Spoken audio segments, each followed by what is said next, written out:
Salut les Wikidrummers et bienvenue dans un nouveau Wikitest. Aujourd'hui, on s'attaque à la Acrobrass de chez Ludwig.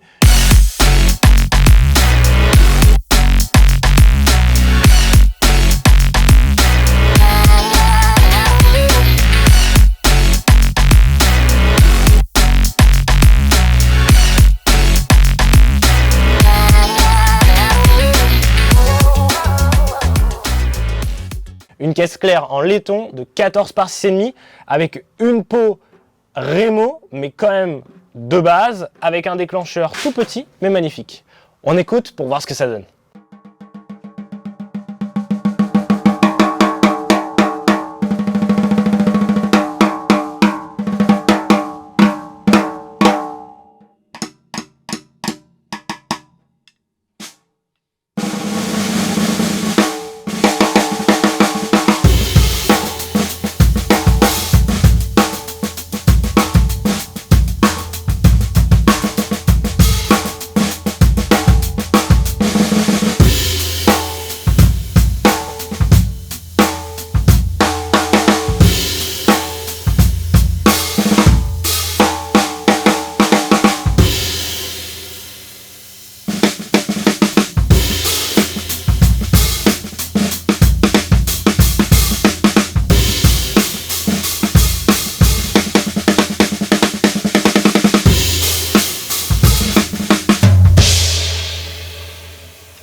Qu'est-ce qu'on peut dire sur cette Acrobrass? Donc, fût en laiton brossé de 1 mm, 14 par 6,5 de profondeur, on reviendra sur ce détail. Le principe de chez Ludwig avec cette caisse claire, c'est de proposer quelque chose de plus abordable. Les hand hammered, qui sont leurs classiques en métal, coûtent bien au-delà des 1000 €. Là, on va essayer de descendre le prix sans y sacrifier la qualité. Le principe, c'est de revenir sur un esprit acrolithe. On y retrouve les cercles emboutis, les coquilles acrolithes de base, l'aspect brossé. On a un magnifique déclencheur, on va revenir dessus.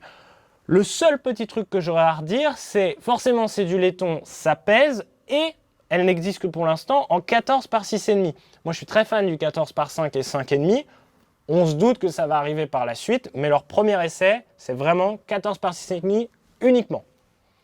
Pour les détails qui nous plaisent, on a un magnifique déclencheur sur le côté qui reste très sobre, super agréable au pouce. Bon, par contre, il est trop court pour déclencher à la jambe, mais il est magnifique parce qu'il est gravé et il a pour lui d'être super léger. Donc déjà que la caisse claire pèse un peu, ça évite de rajouter du poids. On est sur une peau Remo Ludwig classique, donc les stock heads, mais comme vous avez pu le voir quand je l'ai joué, on peut régler très facilement en quelques tours de clé, soit du tight, soit du fat, et donc vous pouvez couvrir énormément de sons et beaucoup de styles de musique avec. C'est un très bon compromis entre le budget et la qualité. Si vous avez la moindre question sur ce modèle Acrobrass de chez Ludwig, laissez-les en commentaire, on se fera un plaisir d'y répondre. N'hésitez pas à consulter le site de Ludwig pour voir les différents modèles, puisqu'il n'y a pas que l'Acrobrass, il y a aussi l'Acro Copper, donc en cuivre. Et d'ailleurs, en parlant d'Acro Copper, on aimerait bien la récupérer, nous, l'Acro Copper, pour la faire tester. Enfin bon, je dis ça, je dis rien. Bon, je vous dis à la prochaine les Wikidrummers pour un nouveau test. Allez, ciao!